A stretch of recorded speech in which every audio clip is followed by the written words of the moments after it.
नमस्कार, आप देख रहे हैं सृष्टि टीवी न्यूज़ सच का सामना। इस समय हम बल्लभगढ़ विधानसभा क्षेत्र में खड़े हैं और जानेंगे कि बल्लभगढ़ विधानसभा क्षेत्र से कांग्रेस प्रत्याशी नहीं है और बता दें कि इनका जो टक्कर है बराबर का टक्कर है बीजेपी से। और इस बार देखना ये कि मैदान में उतरी हैं और नई प्रत्याशी हैं, कैसे प्रयास कर रही हैं हमारी।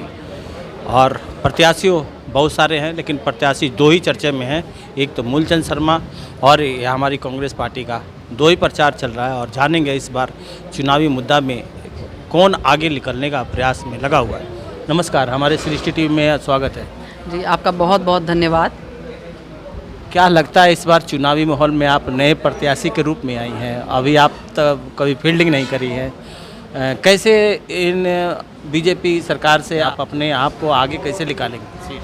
नहीं, आपने मुझे कहा कभी फील्डिंग नहीं करी है, हमने तो बैटिंग भी करी हुई है और फील्डिंग भी करी हुई है। ऐसा है, आप जीतेंगे बल्लभगढ़ की जनता के आशीर्वाद से, अपने साथियों की मदद से। देखिए, मैं 18 साल पहले कोई NSUI ज्वाइन करी थी मैंने। मेरी छात्र राजनीति का मेरे पास तजुर्बा है। मैंने 2011 में दिल्ली विश्वविद्यालय का चुनाव लड़ा है छात्र संघ का NSUI की टिकट पे, और अभी भी मैं राष्ट्रीय सचिव हूँ भारतीय युवा कांग्रेस में, AICC की मेंबर हूँ। और मेरे पिताजी सन 87 में बल्लभगढ़ से कांग्रेस ये अपने विधायक बने हैं।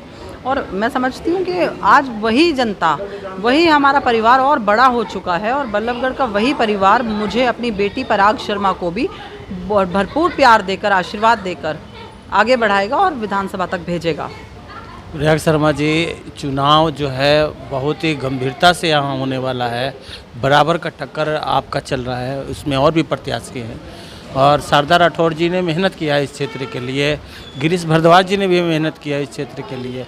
आप इस क्षेत्र में आप नया चेहरा है, मुझेसर के जनता आपको वहाँ बुला रहा है कि वो समस्या जो है लोगों का, सीवर का समस्या है, पानी का समस्या है, सेक्टर 7 जो अंडरपास लोग जाते हैं, रेलवे फाटक पार करते हैं, आज भी वो सड़कों पे गंदा पानी भरा हुआ है। क्या कहना चाहती है उसको? देखिए, 10 साल भारतीय जनता पार्टी की सरकार रही है ना, तो खामियाजा किसने भुगता है? जनता ने भुगता है, हमने भुगता है। निजी विकास हुआ है भारतीय जनता पार्टी के नेताओं का, मंत्री जी का। और जहाँ तक बात है किसी और प्रत्याशी की, तो निर्दलीय प्रत्याशी तो हर विधानसभा में मैदान में उतरते हैं। लेकिन जिन लोगों ने पार्टी से गद्दारी करी, जिन लोगों ने कमज़ोर समय में पार्टी को छोड़ा और अपना निजी विकास किया, अपने फ़ायदे के लिए कभी इस दल में गए, कभी उस दल में गए, पार्टी छोड़ी और किसी भी पार्टी ने उन पर तवज्जो नहीं करी, इस बार जनता भी इन लोगों पर तवज्जो नहीं करेगी, इनके घड़ियाली आंसुओं पर बिल्कुल गौर नहीं करेगी। गुंडागर्दी की राजनीति खत्म होगी, एक साफ सुथरी राजनीति शुरू होगी बल्लभगढ़ में। और मेरे पिताजी सन 87 में बल्लभगढ़ की जनता के आशीर्वाद से विधायक चुने गए थे। मेरे पिताजी ने जितनी ईमानदारी से इस इलाके की सेवा करी है, जितनी कर्मठता के साथ वो लोगों के साथ खड़े रहे हैं, मैं उनकी बेटी होते हुए उससे ज़्यादा ईमानदारी दिखाऊंगी, अपने पिता का नाम बड़ा करूंगी, ऊंचा करूंगी, और इलाके के नाम को ऊंचा करूंगी, और इलाके में एक नया कीर्तिमान स्थापित करेंगे। जहाँ तक बात आती है भ्रष्टाचार की बल्लभगढ़ के, तो देखिए, बल्लभगढ़ में भ्रष्टाचार चरम पे रहा है। और यहाँ के जो स्थानीय विधायक हैं, जो मंत्री भी रहे, उन्होंने अपने निजी विकास के अलावा जनता के विकास की तरफ गौर नहीं किया। सड़कें टूटी हैं, आज आप लोग आते हैं जिस रास्ते से, वहाँ ट्रैफिक जैम की समस्या है, वहाँ पे गंदगी के ढेर लगे हुए हैं, वहाँ पर जल भराव इतना ज़्यादा है कि वहाँ से आप गुजर नहीं सकते हैं, जो 7 लोग चलते हैं उन पर छींट पड़ती है। कितना बुरा माहौल है आज। और इस सब की, ये सब किसकी देन है? ये भारतीय जनता पार्टी की देन है। अब हम बात करते हैं अपने लिए। भाई, हमारा एजेंडा है कि हम बल्लभगढ़ की जनता के लिए 10 साल में जिस तरीके से उनको नकारा गया है, उनकी अनदेखी हुई है, हम उस पर काम करेंगे।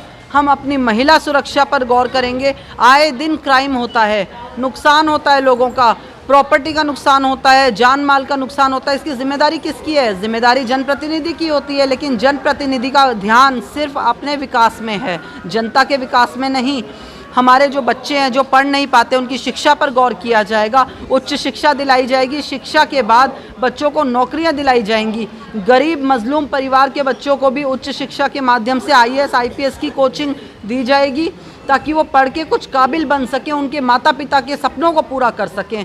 तो मेरे तो यही सोच है कि आप ईमानदारी से काम करो, कर्मठता से काम करो और आगे बढ़ो। फरीदाबाद में अगर आपकी सरकार अगर बनती है तो आपने लोगों को क्या सुविधाएं देंगे?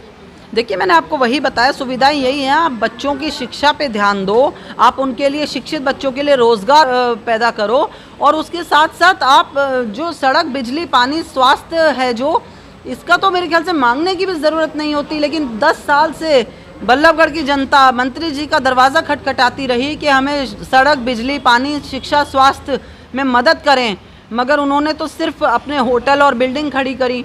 आज नतीजा ये है कि 4 लोग उनके साथ खड़े नहीं नज़र आ रहे जो उनको चुनाव जिताने के लिए उनकी मदद करें। मगर कांग्रेस पार्टी, मैं एक बात कहती हूँ कि मेट्रो अगर बल्लभगढ़ तक आई तो ये कांग्रेस पार्टी की देन है, और आगे भी बढ़ेगी तो कांग्रेस पार्टी की सरकार आने पर ही ये काम आगे बढ़ेगा। बल्लभगढ़ में जितना भी विकास हुआ है वो कांग्रेस पार्टी ने किया है, और अब भी जिस तरीके से हमें भरपूर प्रेम मिल रहा है, आशीर्वाद मिल रहा है लोगों का, चाहे वो मेरा गांव देहात हो सतपुरा, चाहे मेरा बल्लभगढ़ हो, चाहे हमारे विभिन्न इलाके के लोग हों, हमें पता है आज हम सब लोग, सारी सरदारी हमारे साथ है, 36 बिरादरी हमारे साथ है, और ये सिर्फ और सिर्फ मेरे पिता की ईमानदारी के पीछे मेरे साथ हैं। मैं अपने पिता को, नाम को आगे बढ़ाते हुए ईमानदारी से लोगों के बीच में काम करूँगी। धन्यवाद।